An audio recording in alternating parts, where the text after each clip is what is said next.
Hi everyone, it's Paola. So welcome back to my art and design channel.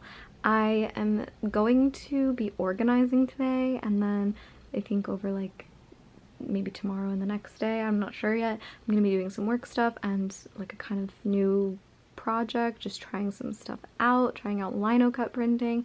I thought I would just kind of vlog all the stuff I'm just doing right now that involves my work and involves my art. Because why not, right? Like, share with you the creative process of everything. So that's what I'm gonna do. Right now, I'm going to organize some of my art supplies that are all out. If you guys don't know, I mean, I've updated only in like one video, but I moved out of New York, so I have all my stuff back at my parents' house, which this is like kind of a temporary thing just for a few months. So it's kind of weird to be organizing things, but it was all in a pile outside of my room, so now I have to actually put it in my room. So that's what I'm gonna be doing. So I'll show you what kind of stuff I have and just like kind of my temporary organization of my art supplies. And yeah, so I'm just gonna take you with me, do a little like studio working vlog. So yeah, we're really gonna just sit on the floor and do this. I have a bunch of stuff all over my floor and it needs to go under my bed, at least in a nice neat pile. So that's what I need to do. First I have this. I have multiple of these mats for cutting and measuring and everything, so I'm probably gonna put that on the bottom because I need it to stay flat, and I'm really messing things up. Like, I've put something that was hot on it and it's kind of warped, which was not a good idea, so don't do that. Also, I just have like tracing paper. Sorry about the crinkling. I have Bristol board, I have drawing paper that's black, which I'm really excited to do something with. Let me know if you guys want to see like my recommendations or requirements, not really, but recommendations for what you should have as a graphic designer in terms of supplies and tools. That could be an interesting video. Let me know if you guys want to see that by commenting.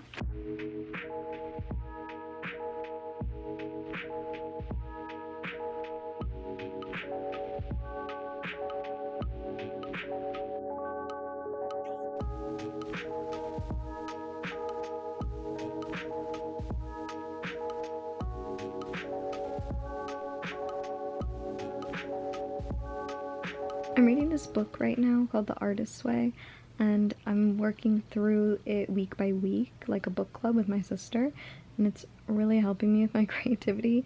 Honestly, I would recommend it to anyone to actually like do this book as the workbook and read it because it's amazing. I'll link it below.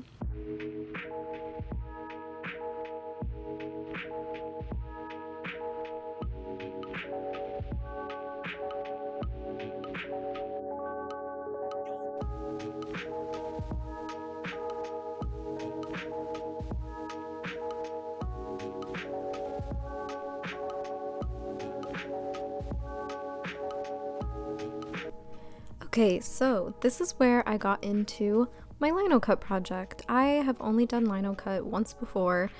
I did it in a fibers class where I made a pattern on fabric, so I've actually never even printed it this way on paper or anything, so this is like a whole experimental thing for me. That's what I'm trying.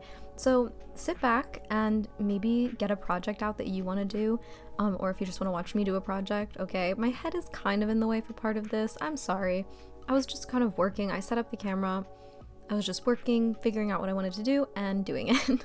So this is where I started drawing out what I wanted to do on the linocut piece. I was kind of winging it. I didn't really know what I wanted to do, where I wanted to take the project.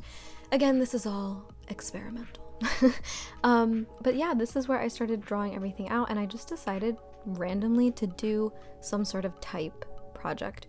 Because you guys know me, I love typography, and I thought it was going to be hard because I've read, obviously, in doing my research about linocut, that when you do lettering, you have to do it backwards because obviously your image is going to be a mirror image of what you're doing.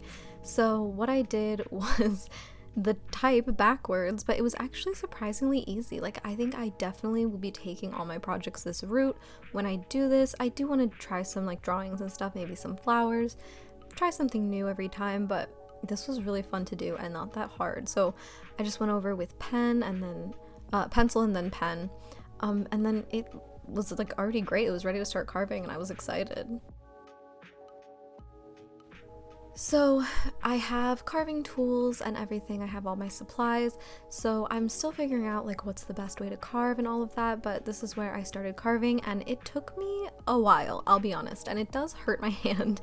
The first time I did it when I was in a class, I was not good at it and I cut my finger also, so be careful. Like I need to be careful when I do it.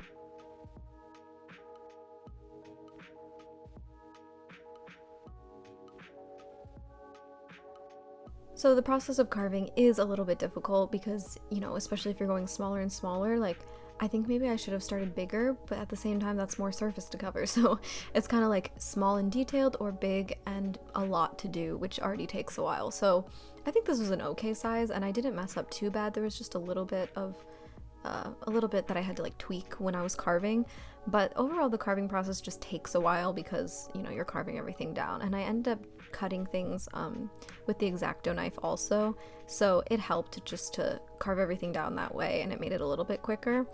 But overall it was really fun to do and it was very therapeutic almost, like just sitting there carving and focusing, and that's why my head got in the way so much, because honestly I was just so into the work I just kept forgetting that I was even filming, which was fun. It put me in such a good mood. I loved it.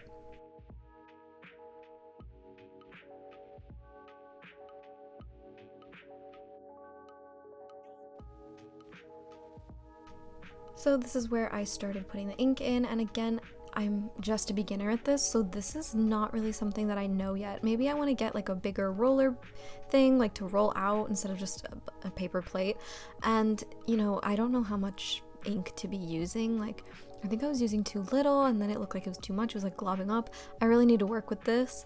Maybe it's the type of paper I'm using. I'm not even sure, but I was kind of a mess at the beginning of this. So there's definitely some runs that are not that good, and then there are some that are good. So I don't know, none of them are perfect either, but this was where it got really fun for me. I was making a mess, I was getting it all over my fingers, but it's water soluble, so we're good. And the printing process of it was so fun. I loved just using this paper and just like over and over making more and more and seeing how they came out. So obviously there were some bad ones, there were some okay ones. Okay, get it? I'm so clever. Okay, cute. And also this was just a fun exercise in creativity. It got my hands in, like got my hands dirty, and I really was doing something. Like I didn't feel like I was sitting around all day. I felt like I was making something so fun. So if you guys want to do something like this is just me showing you how I did it.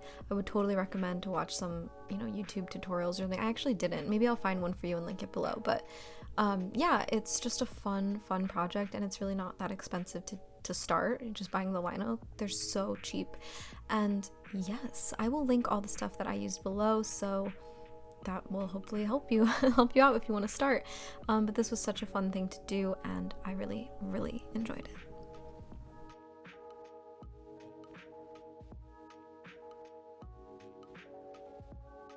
So I ended up really happy with the final result, and this is what they look like. They're so fun. Not perfect, but fun. So this is the end of my video. I hope you guys enjoyed. Please give it a like if you did, and subscribe if you're not subscribed, and I'll see you in my next one. Bye!